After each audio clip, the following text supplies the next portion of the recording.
C'est Roger le Tavernier pour la dernière game de cette finale de la compète Fish for Gaming qui oppose Frenchy Anima à Somebody Inside qui sont encore tous les deux en random, donc en aléatoire. Et donc on a Inside qui tombe encore une fois sur les Night Elves et encore un match miroir contre Anima qui est aussi tombé sur les Night Elves. Donc voilà, du match sur miroir, ça va être assez intéressant. On va voir si vous partir sur les mêmes techniques. Donc on rappelle que il y a une game partout et c'est un BO3. Donc il faut c'est la balle de match, comme on dit, pour les deux joueurs. Parce que la game précédente, Anima avait perdu. Donc c'était relativement intéressant, je vous invite à aller les voir si vous ne l'avez pas encore vu. Alors que mon portable sonne, il fait du bruit, c'est un peu embêtant. Donc on a un BO assez classique pour les deux, hein. On a du Hôtel des Aïeux et puis de Lune, exactement pour les deux, sauf que Inside lui fait un proxy ancien de la guerre, soit pour creeper directement en bas, soit pour creeper ce camp de creep au camp des mercenaires. Je sais pas lequel, parce que d'habitude, si on veut faire le camp des mercenaires, on a plus l'habitude de le mettre ici, donc à voir. Et Anima lance simplement un deuxième puits de lune, donc toujours pas d'ancien de la guerre, toujours pas d'unité de combat finalement. Par contre, il a 6 puits de lune, 6 feux follets en réserve, donc ça c'est pour ça y va.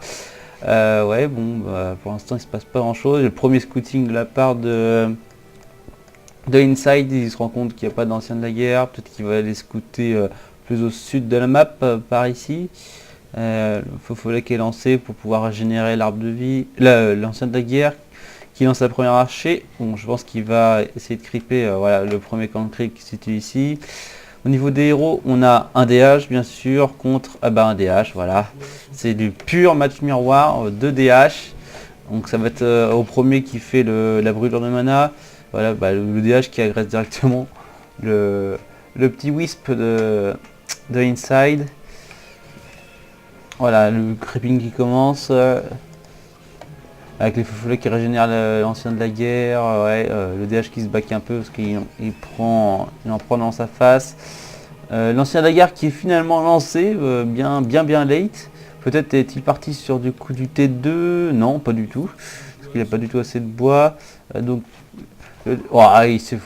Inside qui se fait tuer une archer en creepant, ça c'est vraiment pas bon du tout. Si on creep, vaut mieux ne pas perdre d'archer. C'est vraiment une bonne erreur de micro là, c'est vraiment très embêtant.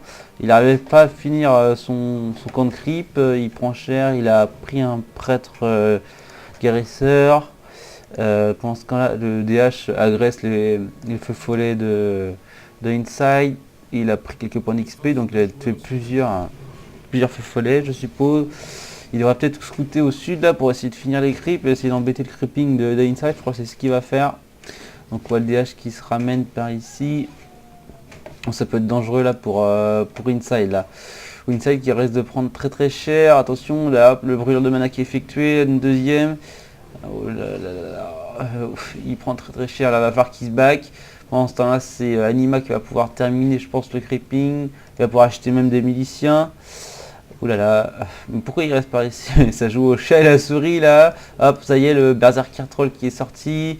Un deuxième brûlure de mana sur le DH de Inside. Oui, le snipe très vite son... Voilà, oui, il a snipé très son prêtre troll qui est tombé. Il ramène sa première sécheresse.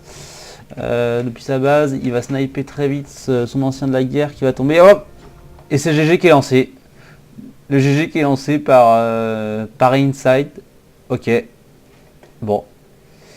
Et donc c'est Anima finalement qui remporte le match.